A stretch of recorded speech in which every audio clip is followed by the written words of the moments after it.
ಅಂದು ಕಿರಿಕ್ ಪಾರ್ಟಿ, ಇಂದು bachelor party. ನಟ ರಕ್ಷಿತ್ ಶೆಟ್ಟಿ ಬೆಂಬಿಡದೆ ಕಾಡ್ತಾ ಇದೆ ಕಾಪಿರೈಟ್ಸ್ ಆರೋಪ. ನಟ ನಿರ್ದೇಶಕ ರಕ್ಷಿತ್ ಶೆಟ್ಟಿ ವಿರುದ್ಧ ಎಫ್ಐಆರ್ ದಾಖಲಾಗಿದೆ. ಕಿರಿಕ್ ಪಾರ್ಟಿಯಲ್ಲಿ ಹಂಸಲೇಖರ ಟ್ಯೂನ್ ಕದ್ದಂತಹ ಆರೋಪ. ರಕ್ಷಿತ್ ಶೆಟ್ಟಿ ನಿರ್ಮಾಣದ ಬ್ಯಾಚುಲರ್ ಪಾರ್ಟಿ ವಿರುದ್ಧ ಈಗ ದೂರು ದಾಖಲಾಗಿದೆ. ರಕ್ಷಿತ್ ಶೆಟ್ಟಿ ಒಡೆತನದ ವರಮಾವ್ ಸ್ಟುಡಿಯೋ ವಿರುದ್ಧ ಎಫ್ಐಆರ್ ಆಗಿದೆ. ಗಾಳಿ ಮಾತು ನ್ಯಾಯ ಎಲ್ಲಿದೆ ಎಂಬ 2 ಹಾಡನ್ನ ಕದ್ದಿದ್ದಾರೆ ಅನ್ನೋ ಆರೋಪ ಮಾಡಲಾಗಿದೆ. ಹಾಡಿನ ಕಾಪಿರೈಟ್ಸ್ ಪಡೆದಿದ್ದವರಿಂದ ದೂರು ದಾಖಲಾಗಿದೆ. ಯಶವಂತಪುರ ಪೊಲೀಸ್ ಠಾಣೆಯಲ್ಲಿ ದೂರನ್ನ ದಾಖಲಿಸಿದ್ದಾರೆ. ನವೀನ್ ಕುಮಾರ್ ಎಂಬುವವರ ಜೊತೆ ಹಾಡಿನ ಬಗ್ಗೆ ಚರ್ಚೆ ಆಗಿತ್ತು. ಹಾಡಿನ ಕಾಪಿರೈಟ್ಸ್ ಪಡೆದು ಮಾರಾಟ ಮಾಡ್ತಾ ಇದ್ದಂತಹ ಉದ್ಯಮಿ. ಆದರೆ ನಾನಾ ಕಾರಣಕ್ಕೆ ಈ ಡೀಲ್ ಮುರಿದು ಬಿದ್ದಿತ್ತು. ಆದರೂ ಆ ಹಾಡನ್ನ ಮಾಲೀಕರ ಅನುಮತಿ ಇಲ್ಲದೇನೆ ಬಳಕೆ ಮಾಡಿದ್ದಾರೆ. 2 ಹಾಡುಗಳನ್ನ ಬಳಕೆ ಮಾಡಿದ್ದಾರೆ ಅಂತ ಈಗ ನವೀನ್ ದೂರು ಕೊಟ್ಟಿದ್ದಾರೆ. 2 ಚಿತ್ರದ 2 ಹಾಡನ್ನೇ ಕದ್ದಿದ್ದಾರೆ ಅಂತ ಆ ದೂರಿನಲ್ಲಿ ಉಲ್ಲೇಖಿಸಿದ್ದಾರೆ. ನಟ ರಕ್ಷಿತ್ ಶೆಟ್ಟಿ ಬೆಂಬಿಡದೆ ಕಾಡ್ತಾ ಇದೆ ಈಗ ಕಾಪಿರೈಟ್ಸ್ ಆರೋಪ. ಅವರ ವಿರುದ್ಧ ಎಫ್ಐಆರ್ ಕೂಡ ದಾಖಲಾಗಿದೆ. ನವೀನ್ ದೂರಿನ ಅನ್ವಯ ರಕ್ಷಿತ್ ಶೆಟ್ಟಿಗೆ ನೋಟಿಸ್ ಹೋಗಿದೆ. ಯಶವಂತಪುರ ಪೊಲೀಸರಿಂದ ರಕ್ಷಿತ್ ಶೆಟ್ಟಿಗೆ ನೋಟಿಸ್ ಹೋಗಿದೆ.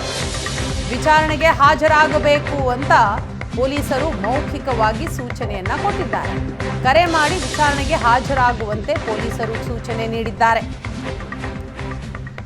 ರಕ್ಷಿತ್ ಶೆಟ್ಟಿ ವಿರುದ್ಧ ನವೀನ್ ದೂರು ಕೊಟ್ಟಿದ್ದಾರೆ. ಎಫ್ಐಆರ್ ದಾಖಲಾಗಿದೆ. ಆ ದೂರಿನ ಅನ್ವಯ ಈಗ ರಕ್ಷಿತ್ ಶೆಟ್ಟಿಗೆ ನೋಟಿಸ್ ನೀಡಲಾಗಿದೆ. ಇದೇ ವಿಚಾರಕ್ಕೆ ಸಂಬಂಧಪಟ್ಟ ಹಾಗೆ ಮಾಹಿತಿಯನ್ನ ಕೊಡ್ತಾರೆ ನಮ್ಮ ಪ್ರತಿನಿಧಿ ಹರೀಶ್. ಇದೀಗ ನಮ್ಮ ಜೊತೆ ಸಂಪರ್ಕದಲ್ಲಿದ್ದಾರೆ. ಹರೀಶ್, ಏನಿದು ನಟ ನಿರ್ದೇಶಕ ರಕ್ಷಿತ್ ಶೆಟ್ಟಿ ವಿರುದ್ಧ ಎಫ್ಐಆರ್ ದಾಖಲಾಗಿದೆ? ಏನಕ್ಕಾಗಿ? ನವೀನ್ ಕೊಟ್ಟಂತಹ ದೂರೇನು?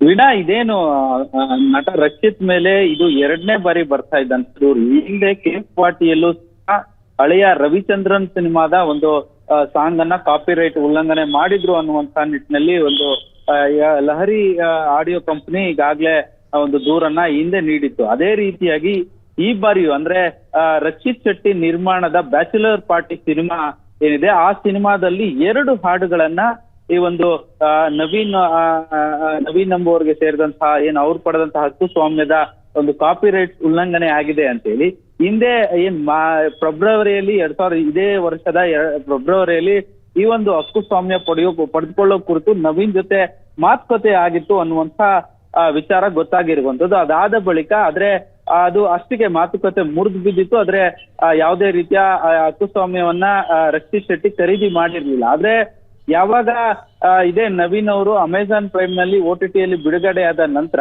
ಆ ಸಿನಿಮಾ ನೋಡುವಂತಹ ಸಂದರ್ಭದಲ್ಲಿ ಇವರು ಈ ಕಾಪಿರೈಟ್ ಉಲ್ಲಂಘನೆ ಮಾಡಿರುವಂತದ್ದು ಗೊತ್ತಾಗಿರುವಂತದ್ದು. ಈ ನೆಲೆಯಲ್ಲಿ ಈಗ ಯಶವಂತಪುರ ಪೊಲೀಸ್ ಠಾಣೆಯಲ್ಲಿ ನವೀನ್ ಎಂಬುವರು ಈಗಾಗಲೇ ದೂರನ್ನ ಕೊಟ್ಟಿರುವಂತದ್ದು. ಇವರು ಲಹರಿ ವೇಲು ಸಹೋದರನ ಪುತ್ರ ಅಂತ ಸದ್ಯಕ್ಕೆ ಮಾಹಿತಿ ಬರ್ತಾ ಇರುವಂತದ್ದು. ಈಗಾಗಲೇ ಇದಕ್ಕೆ ಸಂಬಂಧಪಟ್ಟಂತೆ ರಕ್ಷಿತ್ ಶೆಟ್ಟಿ ಮೇಲೆ ಎಫ್ಐಆರ್ ಅನ್ನ ದಾಖಲು ಮಾಡಿರುವಂತದ್ದು.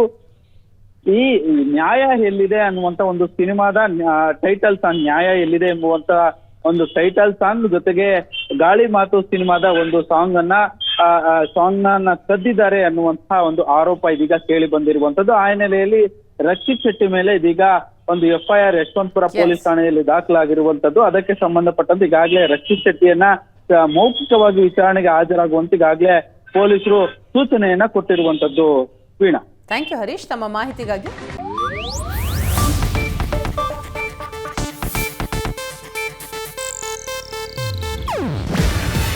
ಇದು ಏಷ್ಯಾನೆಟ್ ನ್ಯೂಸ್ ನೆಟ್ವರ್ಕ್ ಪ್ರಸ್ತುತಿ. ನೀವು ನೋಡ್ತಿದ್ದೀರಾ ಏಷ್ಯಾನೆಟ್ ಸುವರ್ಣ ನ್ಯೂಸ್.